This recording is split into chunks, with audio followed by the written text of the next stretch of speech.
ആൾക്കാരുടെ മേലൊക്കെ ഈ കിളി കാഷ്ടിക്കാണ്. ഒരു ആവശ്യമില്ലാത്ത സ്ഥലങ്ങളൊക്കെ പരിക്കുമ്പോൾ മുറിച്ചിട്ടുണ്ട്. മറ്റേ ഇവിടെ മെയിനായിട്ട് ഇവിടെ മുറിക്കേണ്ടതാണ്.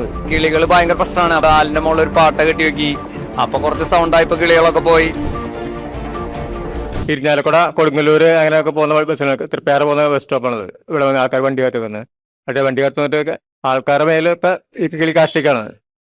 ഇത് ഞങ്ങൾക്ക് ഇവിടെ വെള്ളം കുപ്പി പേപ്പർ ഞങ്ങൾ എടുത്ത് വയ്ക്കുക, വന്നിട്ട് ചോദിക്കുക വെള്ളം കുപ്പിയിൽ വെള്ളം നേട്ടാ വെള്ളം ഉണ്ടാ, ആ വെള്ളം ഞങ്ങൾക്ക് കൊടുക്കും. ഭയങ്കര ശല്യമാണ്. പിന്നെ ഞങ്ങൾ മാസ്ക് തന്നെ വെച്ചാൽ ഈ പൊടി ശല്യക്കാരനാ. പിന്നെ കണ്ടില്ലേ വൈറ്റ് വാഷ് പോലെ എടുക്കുന്നില്ലേ റോഡ് നിറയെ, അതിൻ്റെ കാഷ്ടങ്ങളാണ്. ഞങ്ങള് കോർപ്പറേഷൻ്റെ ആൾക്കാരോട് പറഞ്ഞിട്ടുള്ളതായിരുന്നു പിന്നെ കൊമ്പ് മുറിച്ച് തന്നാൽ മതി കുറച്ച്. അപ്പോൾ ഒരു ആവശ്യമില്ലാത്ത സ്ഥലങ്ങളൊക്കെ പരിക്കുമ്പോൾ മുറിച്ചിട്ടുണ്ട്. മറ്റേ ഇവിടെ മെയിനായിട്ട് ഇവിടെ മുറിക്കേണ്ടതാണത്. മുറിക്കുന്നില്ല, എന്ത് ചെയ്യാം. ഭയങ്കര ബുദ്ധിമുട്ടാണ് എല്ലാവർക്കും. മണത്തോട്ടാൽ നിൽക്കാൻ പറ്റില്ല, മഴ പെയ്താൽ പറയും വേണ്ട. അതേപോലെ അവസ്ഥ ഇവിടെ.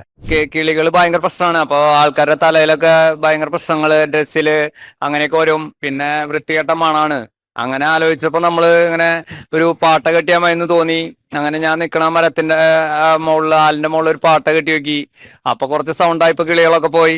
പിന്നെ നമ്മൾ അപ്പുറത്തെ മരത്തുമ്പോ വളരെയധികം വന്നു. അപ്പൊ ഇത്തിരിയും കൂടി സൗണ്ട് ഉണ്ടാക്കാൻ വേണ്ടി ആലോചിച്ചപ്പോ ഒരു സ്റ്റീലിന്റെ കുടം മേടിച്ച് അതിൽ ഗോലിക്കായി കെട്ടി. അപ്പോ ഇപ്പൊ കിളികളൊന്നുമില്ല, ഒരു ശല്യമില്ല. ആൾക്കാർക്ക് വണ്ടി കൊണ്ട് വിടാനും നടന്നു പോകാനും ഒക്കെ നല്ല ധൈര്യത്തിൽ പോവാം. കച്ചവടം കുഴപ്പമില്ല, അല്ലെങ്കിൽ വൃത്തികെട്ട മണായിരുന്നു. ഇപ്പൊ നല്ല കച്ചവടമൊക്കെ ഉണ്ട്, കുഴപ്പമില്ല. വെള്ളം ഇങ്ങനെ ചെയ്താൽ കാലത്ത് നേരത്തെ വരണം. നേരത്തെ വന്നിട്ട് കിളികൾ വരുമ്പോ ഒന്ന് ഇളക്കി വിടണ്ടേ, അതിനാളുണ്ടാവില്ല. നമ്മള് കാലത്ത് നേരത്തെ വന്ന് അത് ശ്രദ്ധിക്കും. അങ്ങനെയാണ്. കിളികൾ വരുന്നതിന് മുന്നേ നമ്മൾ കുറേശ്ശെ വന്നിരുന്നു തുടങ്ങിയപ്പോ കെട്ടി. കൂടുതൽ വെക്കുന്നതിന് മുന്നേ കെട്ടിയാലാണ്, അല്ലെങ്കിൽ പിന്നെ ഫുൾ ടൈം ഇളക്കാൻ നിൽക്കേണ്ടി വരും. എല്ലാ വർഷവും ഈ സീസണിൽ വരുന്നുണ്ട്. അത് കഴിഞ്ഞാൽ തന്നെ പോവും. ഒരു 3-4 മാസമൊക്കെ ഫുള്ള് ശല്യല്ലേ. പിന്നെ അടുത്ത വർഷം വരും ഈ സമയമാകുമ്പോ. ആ വർഷം മഴ പെയ്ത് കഴിയുമ്പോ പോവും. ഈ സമയത്ത് കുട്ടികളുണ്ടാവുക. അത് കഴിഞ്ഞ് കുട്ടികളുണ്ടായി കഴിഞ്ഞാൽ പോവര് തന്നെ പോവും.